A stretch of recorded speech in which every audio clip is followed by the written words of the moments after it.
We have a couple of special builds here today. One of our builds is we have our CEO build. It's an annual build where leaders of our largest corporations come out and help us work. And the nice thing is they're here to build. And they work hard, and we wear them out just like we wear out everybody else. And so we are really happy to have them here today. So you might see them wandering around. And the nice thing about our corporate support is all of the teams from those companies that come out on site. We have hundreds and hundreds of volunteers that have come out as part of their corporate sponsorship. So we're glad to see you all.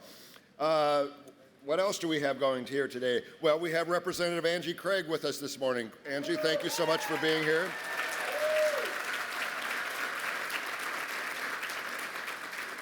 There's another guy here that's actually here to build this morning, Mayor Melvin Carter from St. Paul.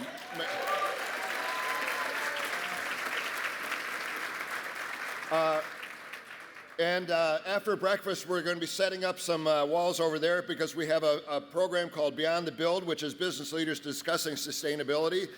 One of the things that you should know about this site, this may be the most sustainable development in the history of the state of Minnesota. And we are really, really proud of that. And this week we've had leaders of many faiths that have come to give us blessings to start our work off as we go off to our houses. So this morning we are honored and gratified to have the pastor of Mercy Vineyard Church in Northeast Minneapolis, Pastor Gary Dawkins. Pastor.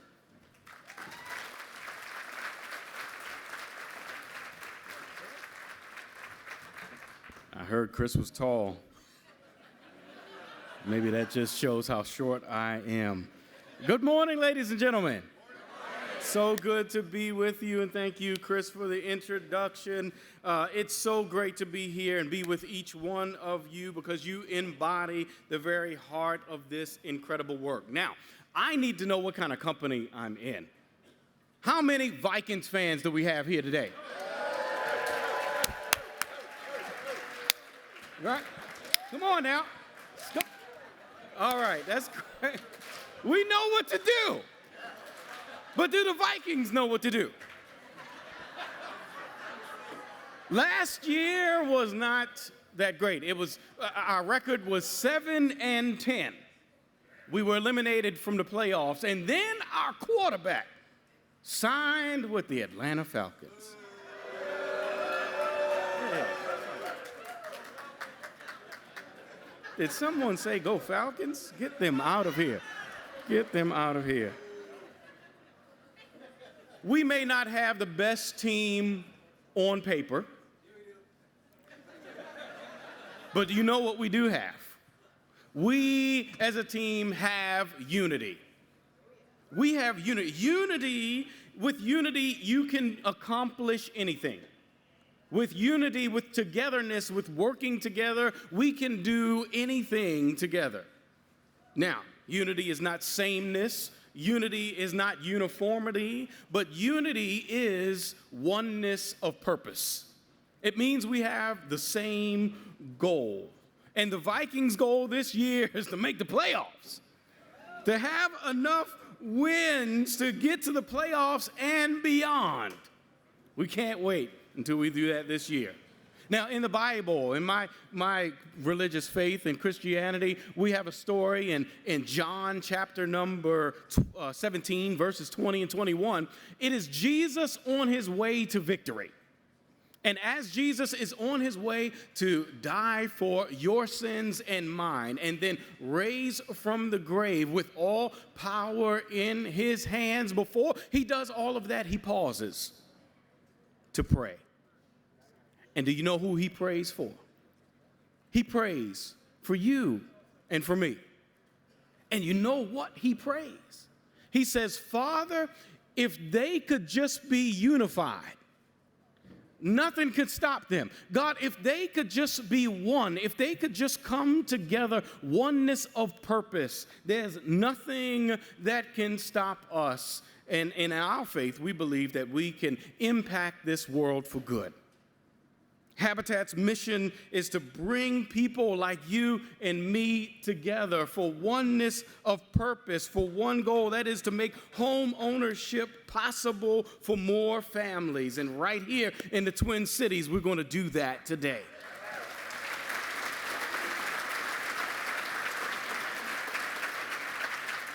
Habitat is promoting affordable home ownership while advancing racial equity in housing. These aren't just buzzwords, but this is the work of my faith. This is the work of my Jesus. This is the work of justice and compassion. This is the work of grace in action. And we get to participate in that together today.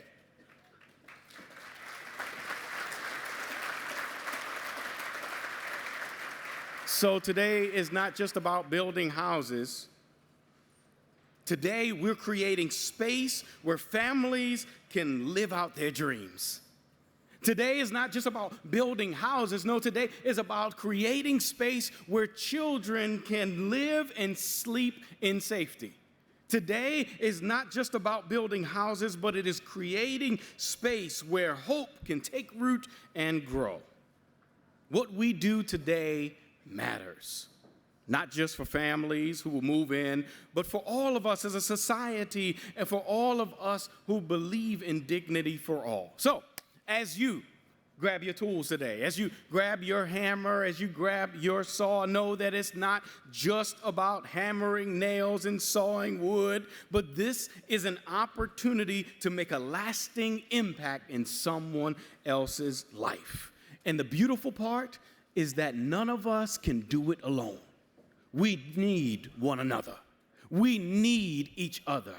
I need the person next to me. You need the person next to you. We need each other today. Now, if the Vikings can come together in unity and love and start the season 4-0, number one right now in the division,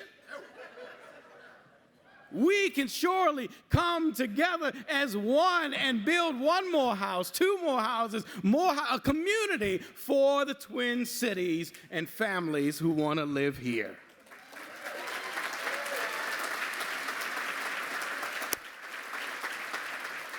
So thank you all for volunteering your time, for spending your time to care for others, because that is what my faith is all about. Let me pray a blessing over everyone and we'll get on. Father, we thank you. We thank you for every person under the sound of my voice, and I pray that your strong hand of mercy would be upon us as we work today on this build. May your unified spirit be with us, and may it carry forth beyond this build today into our communities, into our homes, into our families and workplaces, and might we make the Twin Cities better because you are with us. In Jesus' name, amen.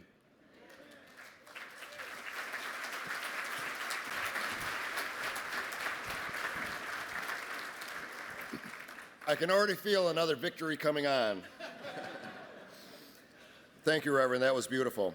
As I mentioned, we have CEOs out on site here today, but we also have just an incredible, generous corporate community here in the Twin Cities. They make our work possible. It simply wouldn't happen without the support that we have. We have Anderson Windows that have donated every window that we are putting on this week. We have GAF putting on the solar shingles that they've donated.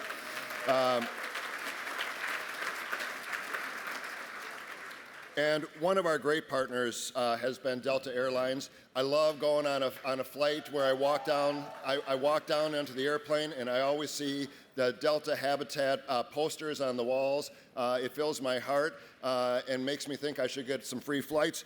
But that hasn't happened. But we are very lucky to have the Executive Vice President of External Affairs with us here today, Peter Carter. Peter?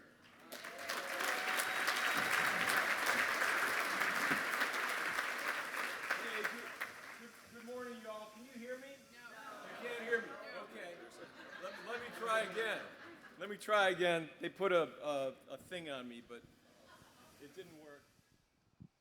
Let me try again. Good morning. Can you hear me now? Excellent. Hey, I just want to say thank you all for coming out. Who's excited to build a home today?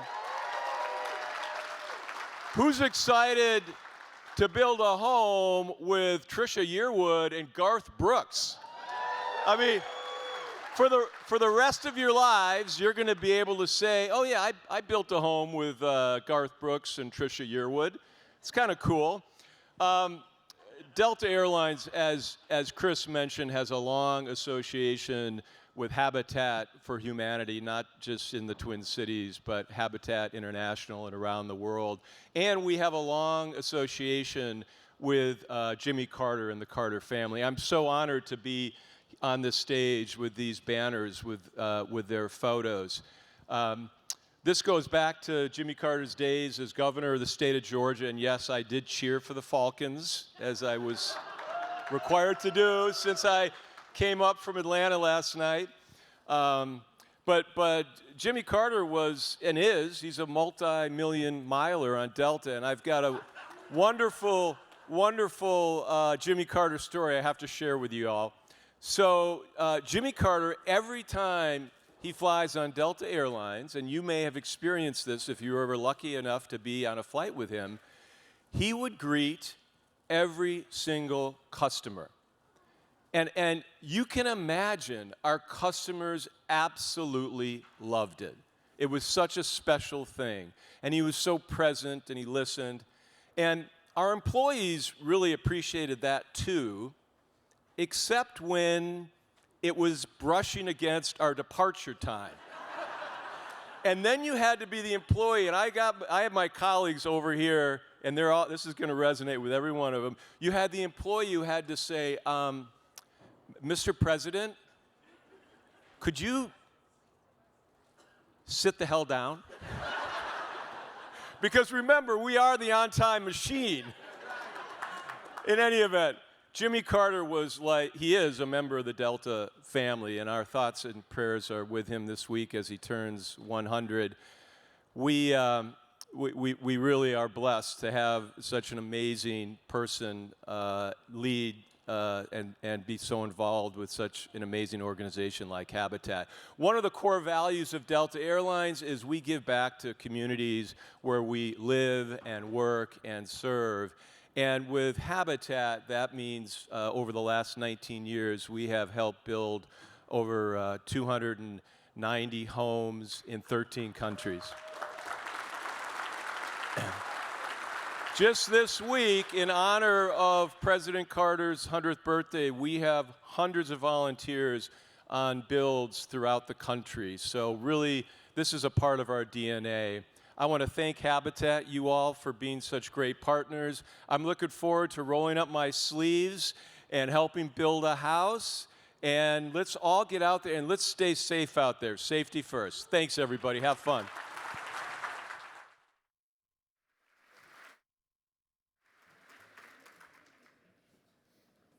Thank you so much.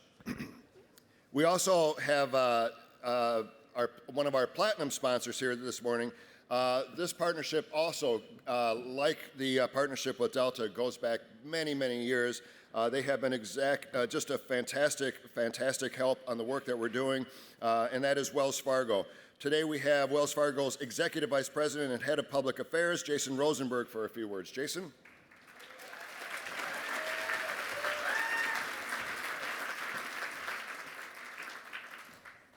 They didn't mic me up, so I think I'm going to start here. Good morning. To my colleagues from Wells Fargo, good morning. To Habitat, good morning. To all of you here, Mayor, Representative, good morning. We are thrilled to be here. A 30-year partnership that we've had with Habitat. This year alone, Wells Fargo employees, including the 13,000 employees in the Twin Cities, will be building and repairing 280 houses around this country with Habitat for Humanity.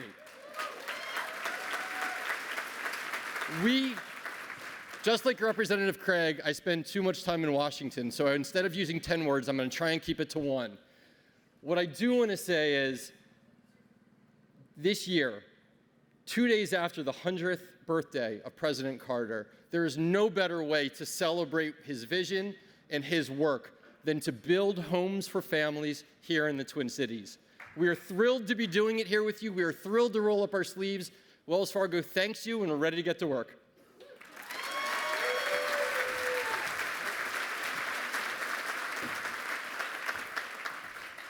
Thank you so much, and thank you for the partnership.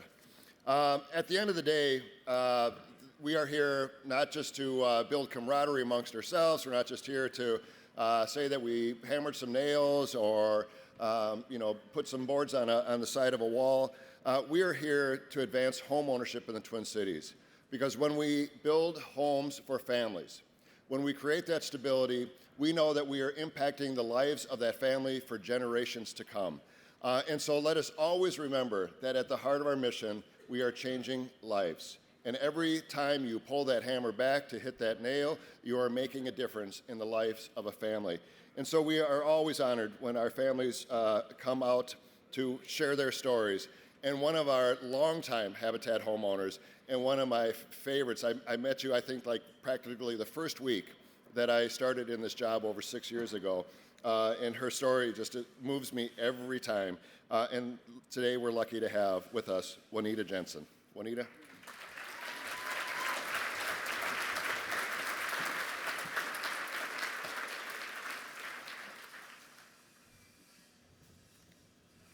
I'm going to close this, and I'll try to keep it at your spot. Good morning. Thank you, Chris, for inviting me to share our family's story. I also want to thank Garth Brooks and Tricia Yearwood from Habitat Homers like me and those here in Minnesota and globally who have access to a place to call home that is safe and affordable as they continue the legacy of the Jimmy and Rosalind Carter Work Project. A special thank you, too, to all of you. This is like an amazing sea of blue hats.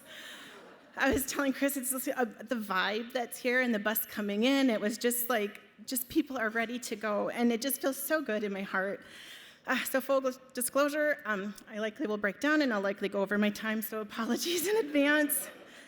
But I do want to thank you for all of your time and those who have been here tirelessly all week investing hours and of your talents to pave the way for new homeowners like myself here at the Heights.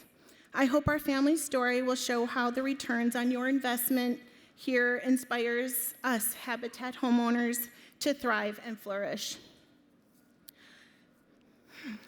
I am truly honored to be sharing our story.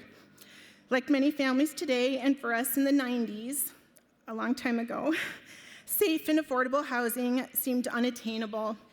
30 years ago, my husband was working a job for $11 an hour. I was pregnant with our second son, and we were living in a one-bedroom apartment with our St. Bernard mooch. To say the least, we had outgrown our space. Finances were mounting, and rent was increasing, and dread of failure to provide for our family's future was looming. During that time, Twin Cities Habitat for Humanity came to us via my sister Julie, who encouraged us to apply. I remember vividly the day Habitat shared.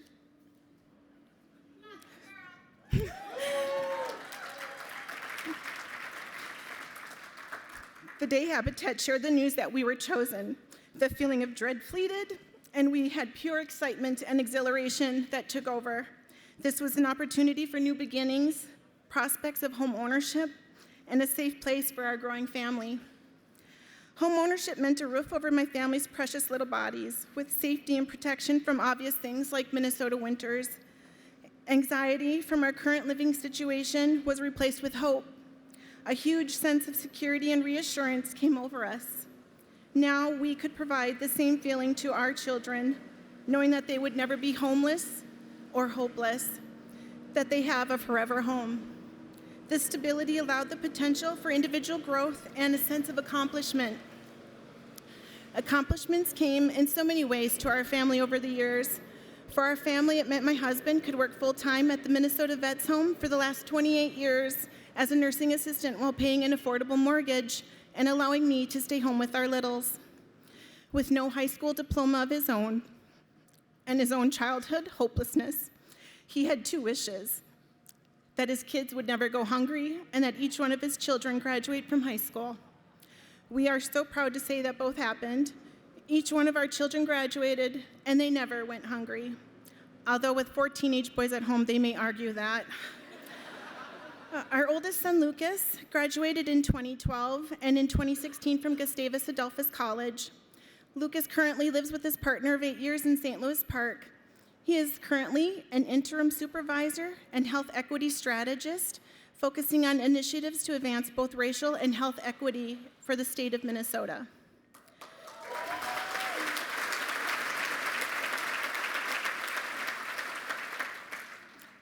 Jonah is our second oldest. I was pregnant with him while banking those sweat equity hours. After graduation in 2013, he attended Knowles, a national outdoor leadership program, and started his own LLC in construction and handiwork. Although he's currently taking a break from this, I give him credit for the ongoing renos and updates. He continues to contribute to our home because after 30 years, there is a lot to do in the house. Jonah currently lives in Columbia Heights. Our son Noah is our third boy. He graduated in 2015. During COVID, Noah was able to return home when he lost his job and his housing. We felt so blessed that we had a space for him to come home to. He continues to navigate new housing for himself. Although convenient, once you're out on your own, it's not fun to be home with mom and dad. Noah is also very talented with a tool belt, and he's currently in the trades, brazing at super radiator coils. Shauna is our one and only daughter. Like Noah, graduated in 2015, and in 2019, she graduated from Lawrence University, where she attended on scholarship. Shauna lives in Chicago with her partner of 5 years and works full-time as an educational specialist at the Coles Children's Museum.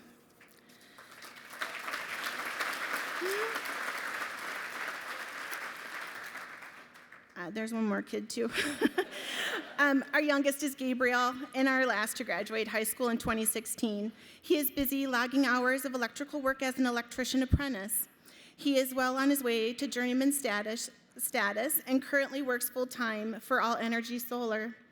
Home for him has always been our home with no plans of leaving. Like, seriously, no plans of leaving. He recently shared it's his turn to take care of us. And I was like, oh, that's so sweet. But then I thought, I'm not that old.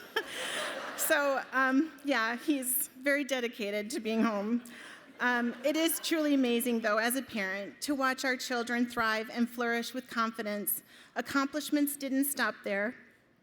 When Gabriel was in first grade, and with the support of my husband and my kids, I was inspired to go back to college.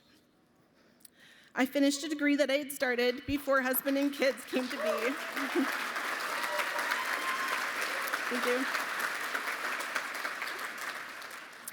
In 2006, I graduated from the University of Minnesota with a Bachelor's of Science, and I have been working at the University of Minnesota for the last 17 years.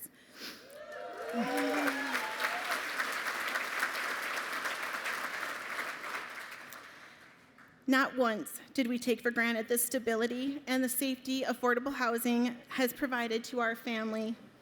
This sense of permanence allowed for future growth and education of our entire family, while we still were able to thrive and succeed together. We are able to stay gainfully employed, put quality food on the table, and raise 5 beautiful and healthy children.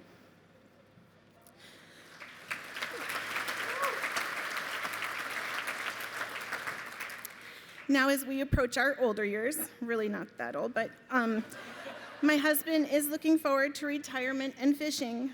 Me, I will work longer, but continue to love and look out on wonderful audiences such as this morning to share our Habitat story. Please let our story and the stories of other Habitat homeowners be your inspiration to continue to invest in the future of Habitat families. As President Jimmy Carter so eloquently shared, you will find that these investments in helping others will pay rich dividends. Thank you.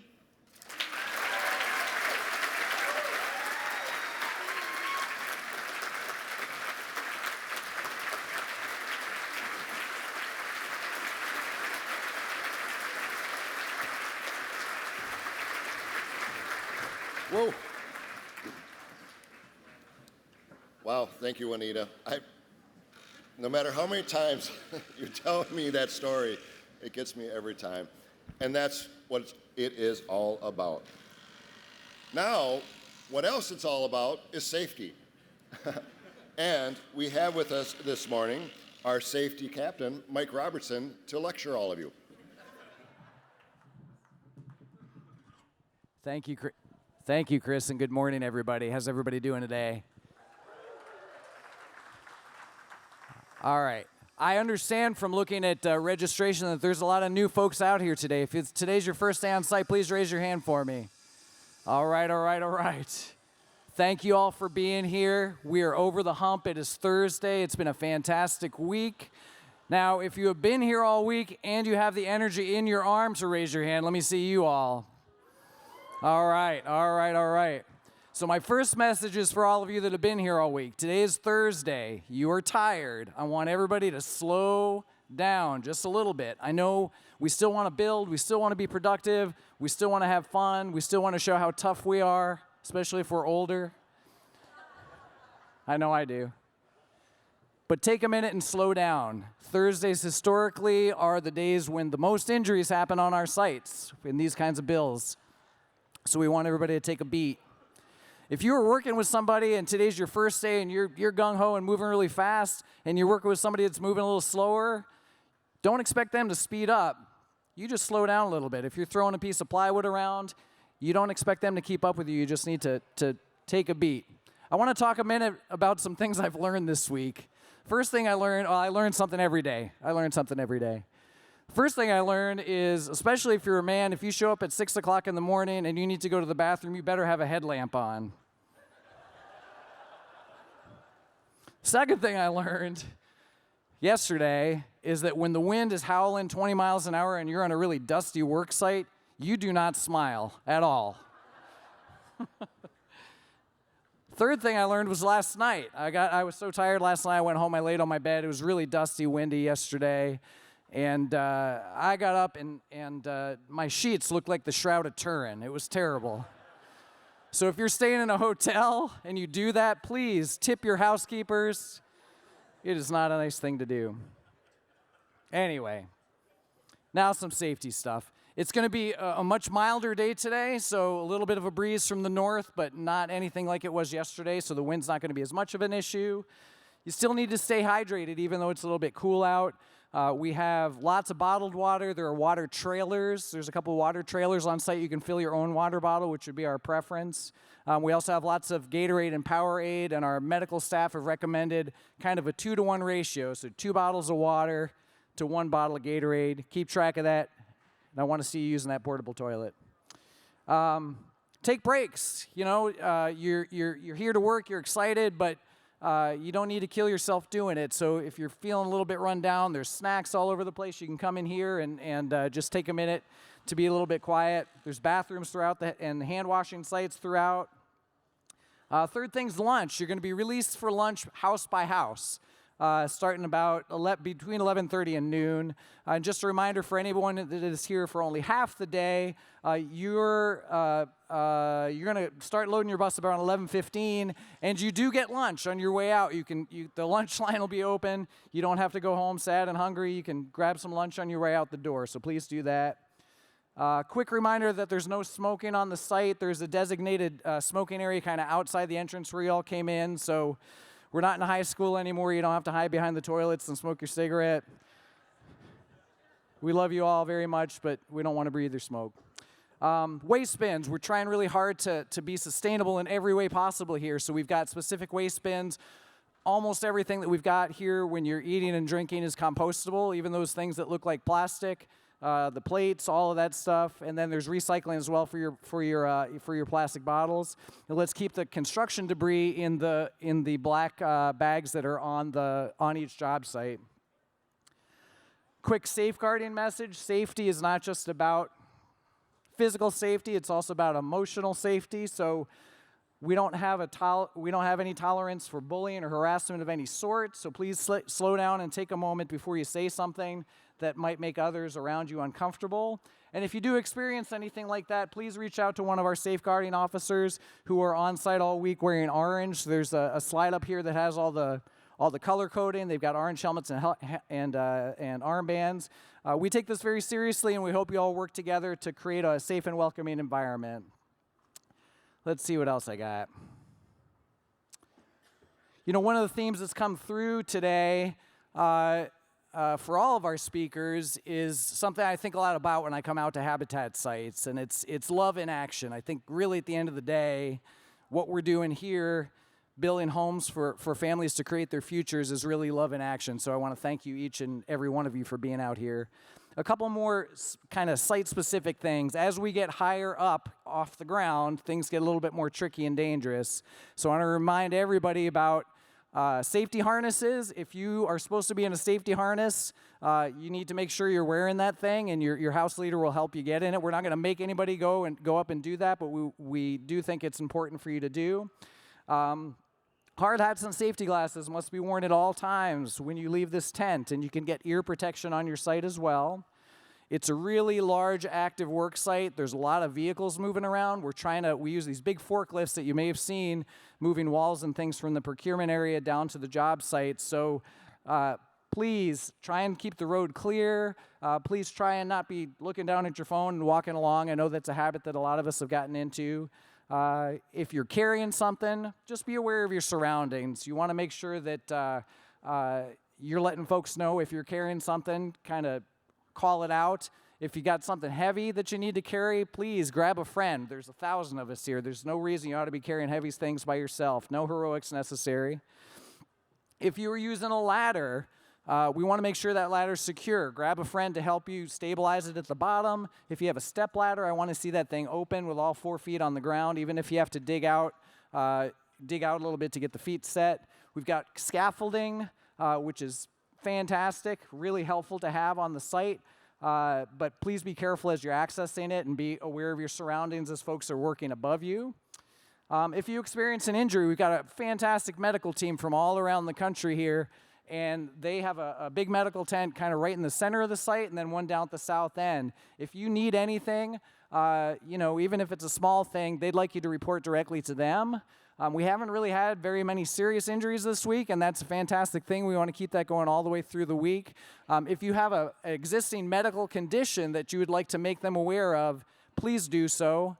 They are trained medical doctors, and they're going to be the folks that need to take care of you. All right. So the overall message here is, whether it's safety or safeguarding, if you see something, I want you to say something to somebody. Find somebody with an armband or a yellow vest or an orange vest. And let's be safe out there today. And one last thing, I'm going to circle back to hard hats. And some of you probably have this down by heart if you've been around this week. People decorate their hard hats. There's a hard hat culture. I'm seeing a lot of clean blue hard hats out there, so look for folks with stickers. Your hard hat's not only safety equipment for you, but it's a great souvenir to take home with you for the event to remember it. And to be honest, we don't really want your sweaty hard hat back, so please take it with you. I got in my truck this morning. I was like, what is that smell? It was my hard hat. If you don't want to keep it, just give it to somebody you don't like. If you get a cut on your hand, that's a pretty easy fix, right? You go and get a Band-Aid from the medical tent, maybe a couple stitches. But if something happens to your head, that's a whole different deal. So I'd like you to take off your hard hat, hold it up, and join me in this creed. Repeat after me. This is my hard hat. There are many hard hats like it, but this one is mine. My hard hat will protect my life. I will wear it at all times, without a baseball hat under it. I will make sure it fits securely. I will label it with my name and my phone number. Before all my friends here, I swear this creed. All right, it's going to be a great day out there. Thanks so much for being with us. Let's go build some homes and change some lives.